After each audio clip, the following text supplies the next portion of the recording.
अच्छा तो बच्चों, आज हम नया चैप्टर शुरू करने जा रहे हैं जिसका नाम है सुबह।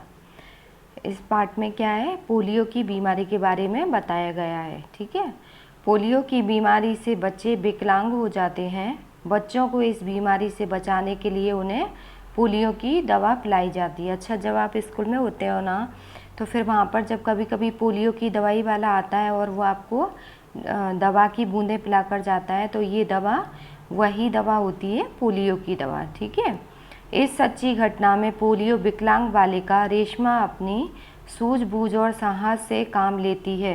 उसकी शारीरिक कमी उसके इरादों में कभी बाधा नहीं बनी। वह जिंदा दिली एवं परिश्रम से अपना जीवन कैसे जी रही है, इसका निरूपण इस घटना में किया गया है। मतलब इसमें जो बच्ची है जिसका नाम रेशमा है और वो क्या है, विकलांग है, तो इस वजह से वह अपनी जिंदा दिली से अपने जीवन को अच्छी तरह से व्यतीत कर रही है। मतलब ऐसा नहीं है कि उसके वह अपंग है तो वह अपना जीवन अच्छे से व्यतीत नहीं कर पा रही। ठीक है, अभी आगे। सुबह सुबह रेशमा ने देखा कि घर के सभी लोग सफाई में व्यस्त हैं। कोई सामान झाड़ रहा है तो कोई मकड़ी के जाले उतार रहा है। रेशमा ने सोचा, जरूर आज कोई खास बात है। माँ, आज कोई खास बात है? सब इतनी सुबह उठकर घर की सफाई में जुटे हैं। रेशमा ने उत्सुकता से पूछा। हाँ बिटिया रानी, त्योहार के दिन है, भूल गई क्या?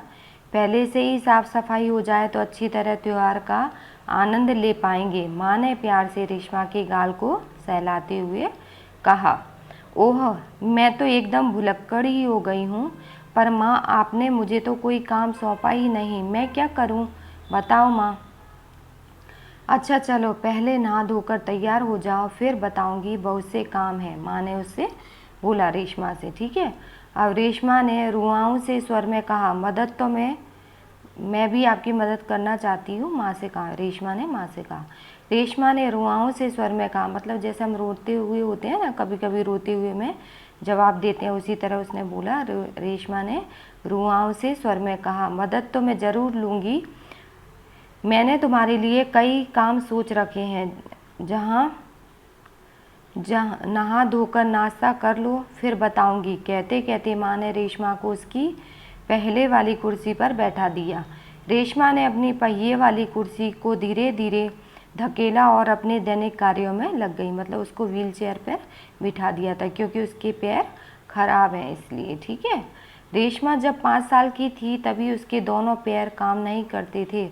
उसे बहुत तेज बुखार हुआ और घुटनों से नीचे दोनों पांव एकदम बेजान हो गए।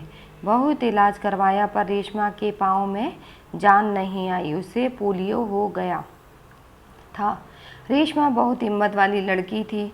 शुरू शुरू में उसने ज़रूर दूसरों की सहायता लेनी पड़ी, परंतु वह जब 11 बरस की हुई तो वह अपने सारे काम स्वयं करने लगी।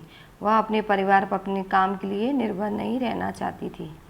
परिवार के सभी सदस्य, पिताजी, छोटा भाई गोलू, दादी जी, दादाजी, सभी उसके बहुत प्यार करते थे। वह सबकी आंखों का तारा है। मतलब वह इतने अच्छे काम करती थी कि सब उसकी आंखों का वह सबकी आंखों का तारा बन गई, मतलब प्यारी बन गई। ठीक है, माँ ने रसोई घर में सारे बर्तन, डिब्बे, बोतलें नीचे उतारकर सफाई कर दिए थे। उन्होंने रेशमा को आवाज़ दी, रेशु, अगर तुमने नाश्ता कर लिया हो तो काम में मेरा हाथ बटाओ।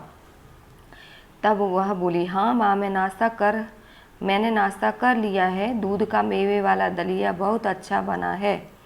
माँ, मैं हाथ धोकर अभी आती हूँ।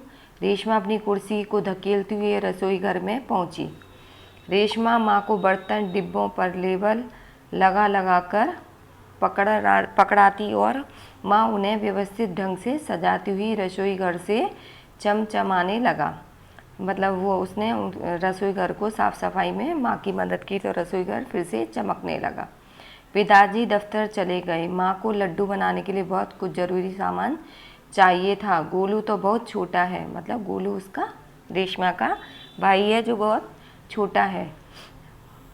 दादी जी बहुत बुजुर्ग है, अब सामान लाए कौन? माँ परेशान थी। रेशमा ने कहा, सामान मैं ले आऊँगी, बस आप मुझे सामान की लिस्ट और एक थैला दे दीजिए।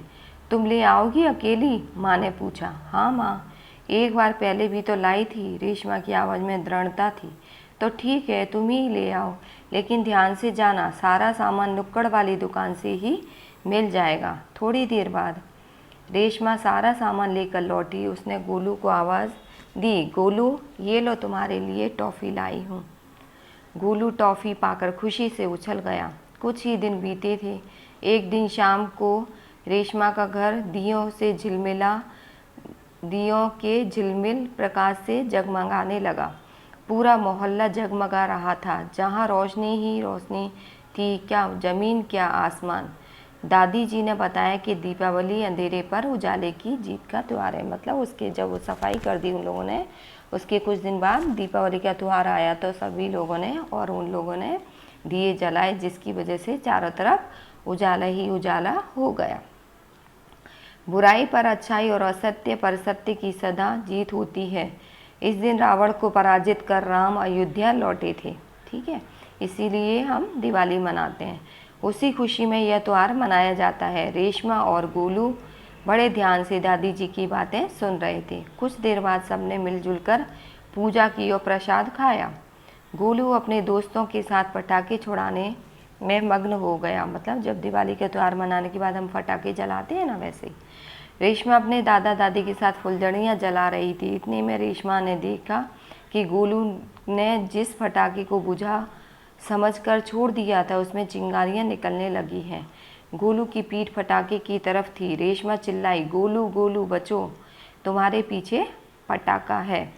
पटाखे के शोर में रेशमा की आवाज़ दब गई। बाकी लोग कुछ समझ पाते सबसे पहले रेशमा जल्दी जल्दी कुर्सी को धकेलती गोलू के पास जा पहुंची। उसने गोलू को जोर से धक्का दिया, खुद आगे निकल गई। अपनी कुर्सी की गति के कारण धड़ाम जोर का धमाका हुआ। रेशमा की कुर्सी ने गोलू को जलने से बचा लिया। गोलू को कुछ समझ न आया कि उसे धक्का किसने दिया और क्यों। ये यहाँ पर देखो, रेशमा है, वो अपने भाई को पटाखे से बचा रही है। ठीक है, और क्यों। धमाके की आवाज़ सुनकर माँ पिताजी भी बाहर दौड़े चले आए। कुर्सी रेशमा के ऊपर थी और रेशमा नीचे, मतलब रेशमा गिर चुकी थी और उसके ऊपर कुर्सी गिर गई थी। पिताजी ने कुर्सी सीधी की और रेशमा को उस पर बिठा दिया। माँ भयभीत थी, बोली कहीं चोट तो नहीं लगी रेशु। रेशमा ने उन्हें सारी बात बताई। सबने रेशमा की पीठ थपथपाई और गोलू रेशमा के पास आकर नाटकीय ढंग से बोला, दीदी आज तो आपने मेरी जान बचा ली। आपका यह धमाकेदार धक्का मुझे हमेशा याद रहेगा। सभी लोग खिलखिलाकर हंस पड़े। रेशमा की शारीरिक कमी उसके इरादों में कभी बाधा नहीं पड़ी। वह आज भी उतनी ही जिंदा दिली और परिश्रम से अपना जीवन जी रही है। उसकी हर सुबह नई सुबह होती है। वह हर सुबह अपने काम में नए इरादे से जुट जाती है। मतलब ये कितनी अच्छी कहानी है, पाठ है, जिसमें उसकी रेशमा के पैर न होते हुए भी वह कितनी अच्छी तरह से उसने अपने भाई की मदद की, बाहर सामान लेने गई। मतलब इसका अर्थ ये नहीं है कि हमारे हाथ पैर नहीं है तो हम अपने काम में पीछे रह जाएंगे। हमें हमेशा अपना जिंदा दिली से काम पूरा करना चाहिए। ठीक है, अभी आगे के ये शब्दार्थ और ये जो एक्सरसाइज है पूरी, वो मैं आपको अगले लेसन में समझाऊंगी। ठीक है।